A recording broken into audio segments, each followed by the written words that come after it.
नमस्कार, मैं हूं ईशा और आप देख रहे हैं उत्थान न्यूज़। और जैसे कि हम सभी को मालूम है कि 20-22 चल रहा है, चुनाव जो है चल रहे हैं, यानी कि आने वाले 10 तारीख को पहला चरण है, जिसमें अलीगढ़ में यहां पर वोटिंग होगी पहले चरण में ही। और हमारे साथ इस वक्त है बजरंग बल के संयोजक और संयोजक है गौरव शर्मा जी, और जो संरक्षक है वो हैं अशोक चौधरी जी। आप दोनों का बहुत बहुत स्वागत है उत्थान न्यूज़ में।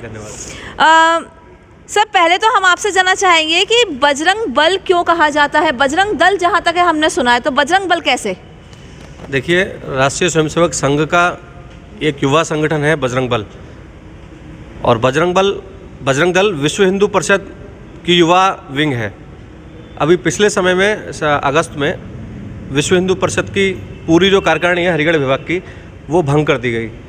और क्योंकि हम अलीगढ़ जैसे शहर में रहते हैं और यहाँ पर चुनौती पर प्रतिदिन है, ऐसा कोई दिन नहीं है जिस दिन कोई जिहादी चुनौती ना हो, या मतलब कोई दिन ऐसा जाता नहीं है जहाँ पर राष्ट्रवाद के लिए युवाओं को खड़ा ना होना पड़े। अब कार्यकारिणी भंग है और युवाओं में जोश है, युवा अपने धर्म के प्रति, अपने राष्ट्र के प्रति सजग हैं। तो जब आवश्यकता युवाओं को कहीं संगठित करने की पड़ती है, या प्रशासन पर कहीं बात करने की पड़ती है, या कहीं मीडिया में बात रखने की पड़ती है, तो बजरंग दल का आप सहारा नहीं ले सकते थे हम, क्योंकि कार्यकारिणी भंग थी। इसलिए बजरंग बल हम लोगों ने बनाया जी। और अब आप उसके संयोजक हैं? जी, मैं बजरंग बल जी। अगर मैं अशोक जी आपके पास आती हूँ और आपसे पूछती हूँ कि ये जो विधानसभा चुनाव है, ये कितने महत्वपूर्ण है और आप इसे कैसे देखते हैं? देखिए, इन विधानसभा चुनावों का महत्व तो केवल इतना ही नहीं है कि हम योगी जी को पुनः मुख्यमंत्री बनाना चाहते हैं, अपितु इन विधानसभा चुनावों का बहुत बड़ा ऐतिहासिक महत्व भी है। हजारों साल भारत में लुटेरे आते रहे, आक्रमण करते रहे, हमारे भारत पर उन्होंने लंबे समय तक शासन किया, कब्जा किया, और ये परिस्थिति तब थी जब भारत में अपार दौलत थी। आज इंग्लैंड की जितनी दौलत है वो भारत से लूटी हुई दौलत ही है। वहाँ अपने आप में कोई भी चीज़ कृषि या अन्य प्रकार का उत्पादन नहीं होता था। तो जब से मोदी जी ने आत्मनिर्भर भारत का संकल्प लिया है, तब से जितनी भी राष्ट्रीय और अंतर्राष्ट्रीय भारत विरोधी शक्तियां हैं वो यकायक सक्रिय हो गई, और वो हर चंद ये कोशिश करती हैं कि भारत से भारतीय जनता पार्टी का शासन, राष्ट्रवादी शासन समाप्त हो जाए। और उनको ये लगता है कि योगी जी अगर दोबारा उत्तर प्रदेश के मुख्यमंत्री 2022 में हो गए तो 2024 की मोदी जी की राह कोई रोक नहीं पाएगा, और पूरे विश्व भर में की जो राष्ट्र विरोधी शक्तियां हैं, भारत विरोधी शक्तियां हैं, उनको लगता है कि अगर भारत पुनः महाशक्ति बन गया तो लंबे समय तक, हजारों वर्ष तक भारत ही महाशक्ति रहेगा। क्योंकि जो भी राष्ट्रीय अंतर्राष्ट्रीय परिस्थितियों को समझते हैं वो ये भी समझते हैं कि चाहे अमेरिका हो, चाहे रूस हो या चीन हो, ये सब टूट रहे हैं, इन आर्थिक रूप से भी, सामाजिक रूप से भी, राजनीतिक रूप से भी। जबकि भारत उन्नति कर रहा है इन सारे क्षेत्रों में, और भारत ने केवल उन्नति ही नहीं कर रही है। जो विश्व के माफिया हैं, चाहे वो वेपन माफिया हैं, चाहे वो ड्रग माफिया हैं, चाहे वो पेट्रोलियम माफिया हैं, सभी के मंसूबे ध्वस्त किए हैं मोदी जी के शासनकाल में। तो हमको लगता है यदि ये मुकाम, हम ये छोटा सा ये बैरिकेड अगर हमने तोड़ दिया और हम आगे बढ़ गए और योगी जी मुख्यमंत्री बन गए, तो निश्चित रूप से भारत एक महाशक्ति के रूप में बहुत शीघ्र ही विश्व पटल पर स्थापित हो जाएगा, ऐसा मुझे लगता है। वैसे तो अशोक जी ने काफ़ी कुछ बता ही दिया है, पर इसके बावजूद मैं आपसे पूछना चाहूँगी कि आप बजरंग बल के संयोजक हैं, तो आपकी क्या भूमिका रहेगी? आप कैसे इन राष्ट्रवादी ताकतों के हिसाब, जैसे जो आपकी राष्ट्रवादी सोच है, उसको कैसे आप बढ़ाएंगे इस चुनाव में?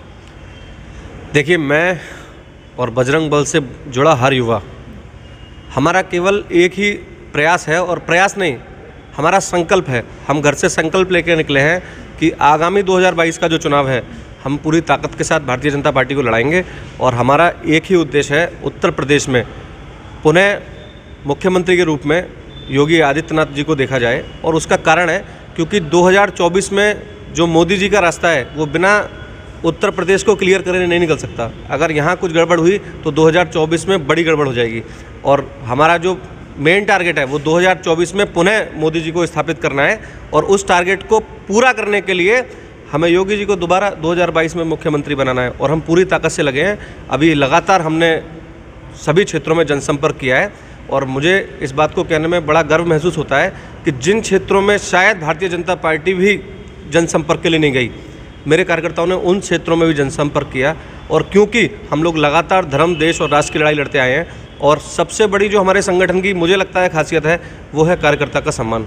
जब आप कार्यकर्ता के सम्मान की बात अगर कहीं अलीगढ़ में होती है तो बजरंग दल का नाम सबसे पहले आता है। बजरंग बल का? जी, पहले बजरंग दल का आता था, जी। अब बजरंग बल का आता है। अच्छा, बजरंग बल का। और वो शायद बजरंग दल का ही रहता, लेकिन जैसा ईश्वर की इच्छा होगी वैसा हम लोग काम करेंगे। जी। बात बजरंग दल या बजरंग बल की नहीं है, बात अपने देश, धर्म और राष्ट्र के प्रति समर्पण की है। जी। वो शायद बजरंग बल की जगह कल कुछ हो सकता है, कोई तीसरा बैनर भी हो, लेकिन अपने राष्ट्र के प्रति हम लगातार कार्य करते रहेंगे।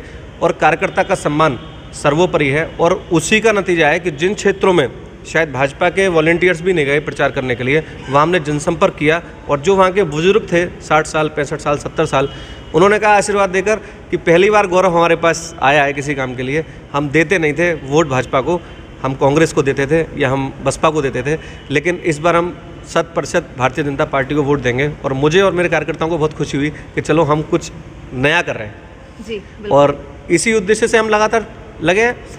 और केवल उन्हीं नगरों में नहीं, जहाँ भी बजरंग दल का कार्यकर्ता रहता है, हमारा प्रयास है। अभी भी हमारा कार्यक्रम था तो मैंने कार्यकर्ताओं को बोला है, आप टोली बनाकर निकलिए, और जिस घर में भी आपको लगता है खटखटाने से, आपके कहने से वोट पड़ने वाला है, उस घर में जाके वोट डलवाइए। और वोट डलवाने के बाद जब वो वापस आते हैं बूथ से, तो जो भी आपके कहने से वोट डाल रहा है उसका धन्यवाद कीजिए, अगर बड़ा है तो उसको चरण स्पर्श कीजिए कि राष्ट्र को एक शक्ति के रूप में बनाने में आपका सहयोग है और मेरे कहने से है, तो मैं उसका आभारी हूँ। और मैं और मेरा संगठन यानी बजरंग बल, जो बजरंग बल के कहने से भारतीय जनता पार्टी को वोट देगा, हो सकता है हम उसके घर की नाली ठीक ना करा पाएँ या स्ट्रीट लाइट ठीक ना करा पाएँ, लेकिन उसके हर सुख दुख में, उसके मान सम्मान में पूरी टीम पूरी ताकत के साथ खड़ी रहेगी।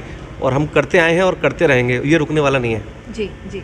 अब आपसे मेरा अगला सवाल है वो ये कि आपका ये जो बजरंग बल है, आप लगातार एक राष्ट्रवादी सोच को आगे बढ़ाते हैं, संघर्ष रहता है आपका, और आप बहुत प्रोग्राम्स जो है, कार्यक्रम आयोजित भी करते हैं, तो आप राष्ट्रवादी समाज को क्या संदेश देना चाहते हैं? ऋषि महर्षि हैं, जो महापुरुष हैं, उन्होंने बहुत पहले से सैकड़ों हजारों साल से दे रखा है कि हमें अहर्निश रूप निष्काम भाव से राष्ट्र के लिए, संस्कृति के लिए, धर्म के लिए, समाज के लिए अपने आप को आहूत करना है। और यदि हमें कुछ पाने की आशा रहती है तो निश्चित रूप से हम व्यापार करते हैं, फिर हम सेवा नहीं करते, हम वो समर्पण नहीं कहते। अगर किसी भी अपेक्षा के साथ किया हुआ काम वो समर्पण नहीं होता, वो सेवा नहीं होती, वो एक तरह से मैं उसको व्यापार मानता हूँ। और अलीगढ़ के बजरंग बल के से जोड़कर मुझे इस बात का बहुत सुखद अनुभूति है, गौरव भी है कि यहाँ कोई भी कार्यकर्ता को कोई अपेक्षा नहीं किसी से, न व्यक्ति से, न समाज से, लेकिन राष्ट्र के प्रत्येक संकट में एक कॉल पर हजारों की संख्या में इकट्ठे हो जाना और पूरी तरह से जो निर्देश मिलते हैं उनको पालन करना अनुशासन के साथ, ये मेरे लिए गौरव का विषय है कि मैं ऐसे गौरवशाली संगठन से जुड़ा हूँ। जी, अब मेरा सवाल आप दोनों से ही है। वो सवाल ये है कि पिछली बार तो करीब 325 सीट ले आए थे भाजपा, अब की बार आपको क्या लगता है कि उत्तर प्रदेश में 300 पार हो पाएगा या 325 करीब जो सीट जा चुकी थी उससे पार जा सकेगी? देखिए, सीटों का तो मेरे पास कोई आंकड़ा नहीं है, क्योंकि प्रदेश स्तर पर मेरी कोई योजना नहीं है, मेरा कोई लॉजिक नहीं है। लेकिन मुझे ऐसा विश्वास है कि जो ईश्वर के प्रति श्रद्धा रखते हैं वो भारतीय जनता पार्टी को ही वोट देंगे, जो धर्म के प्रति श्रद्धा रखते हैं वो भारतीय जनता पार्टी को ही वोट देंगे, और जो अपने देश और अपनी सेना के प्रति श्रद्धा रखते हैं वो भी भारतीय जनता पार्टी को वोट देंगे। और जिस देश में हम रहते हैं उस देश का नाम भारत है, और ऐसा मानने वाले यहाँ बहुत सारे हैं। ठीक है, कुछ असुर शक्तियाँ भी इस देश में काबिज हैं, लेकिन वो अभी इतनी ज़्यादा संख्या में नहीं है कि वो योगी जी जैसे राष्ट्र ऋषि को रोक पाएँ। और 300, 250, 400 में तो मैं नहीं जाना चाहता, लेकिन जितना मेरा अपना अनुमान है तो मुझे ऐसा लगता है कि पूर्ण बहुमत से भारतीय जनता पार्टी आएगी ही। जी, एक आखिरी सवाल करना चाहूँगी, वो ये, क्योंकि आप लोग सभी लोग इस समय चुनाव में लगे हुए हैं, पिछले 5 साल में अगर हम देखें तो ये 5 साल जो हम देखते हैं उसमें क्या आपको लगता है कि कहीं ना कहीं भ्रष्टाचार कम हुआ है कि नहीं? और भ्रष्टाचार की अगर हम बात कर रहे हैं तो हम 2 लेवल पे बात कर रहे हैं, एक है टॉप लेवल, एक पे हम कर रहे हैं ग्राउंड लेवल पे बात कर रहे हैं, तो दोनों लेवल पे आपको क्या लगता है कि भ्रष्टाचार की कहीं कमी आई है या नहीं आई है?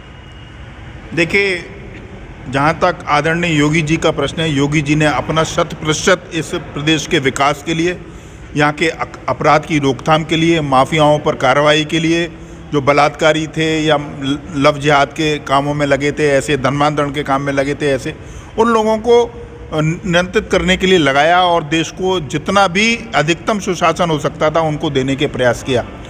लेकिन जैसी कि राजनीतिक दल की भूमिका रहती है, यहाँ जितना भी नुकसान होगा वो समाज के कारण, राष्ट्रवादी वोटर के कारण नहीं होगा। जितना भी हमारे यहाँ नुकसान होने वाला है वो नुकसान भारतीय जनता पार्टी की गुटबंदी के कारण और प्रत्याशियों के गलत चयन के आधार पर होगा। मैं प्रत्याशियों के गलत चयन की बात इसलिए कर रहा हूँ क्योंकि भारतीय जनता पार्टी ने ये तय किया था कि हम आवेदन लेंगे प्रत्याशियों का, वो इस आधार पर लिया था कि उन्हें प्रत्याशी बदलने थे। लेकिन स्वामी प्रसाद मौर्य के भाजपा छोड़ने के कारण ऐसी परिस्थिति पैदा हो गई कि भाजपा को सिटिंग एमएलए को टिकट देनी पड़ी और इसके कारण बहुत भारी असंतोष समाज में है। लेकिन मेरी अब निवेदन यही है कि वो केवल योगी जी को देखें, वो देश के भविष्य को देखें, सांस्कृतिक मूल्यों की जिस तरह स्थापना मोदी जी और योगी जी कर रहे हैं उनको देखें, समाज में जो कानून व्यवस्था का अनुपालन वो करा पा रहे हैं उसको देखें, निचले स्तर की जो गुटबंदी है या भाजपा कार्यकर्ताओं की कार्यप्रणाली है या भ्रष्टाचार है उसको ना देखें। एक जो भ्रष्टाचार का आपने प्रश्न किया, मैंने योगी जी को कई बार लिखा भी और उनको संदेश भी किया कि स्थानीय स्तर पर योगी जी के आने के बाद भ्रष्टाचार बढ़ा, इसमें कोई संशय नहीं है। उसमें निष्क्रियता जो संगठन की रही, जनप्रतिनिधियों की रही कि वो उसको रोक नहीं पाए और उसके विरुद्ध उन्होंने काम करने का प्रयास भी नहीं किया। मैं दोनों ही बात कह रहा हूँ। और अगर संगठन चाहता, जनप्रतिनिधि चाहते तो स्थानीय स्तर पर भ्रष्टाचार रोका जा सकता था, लेकिन उच्च स्तर पर भ्रष्टाचार नहीं है क्योंकि भाजपा के जो विरोधी हैं, विपक्षी दल हैं, वो भी भाजपा के ऊपर भ्रष्टाचार का आरोप लगा नहीं पा रहे हैं उच्च स्तर का। ये इस बात का मुझे संतोष है कि एक अच्छा शासन देने की योगी जी कामयाब रहे। तो ये थे हमारे साथ बजरंग बल के संयोजक और संरक्षक। तो आपको वोट किसको देना है ये तो आप सोच समझ के दीजिए, पर वोट जरूर दीजिए। देखते रहिए उत्थान न्यूज़, ईशा हेर।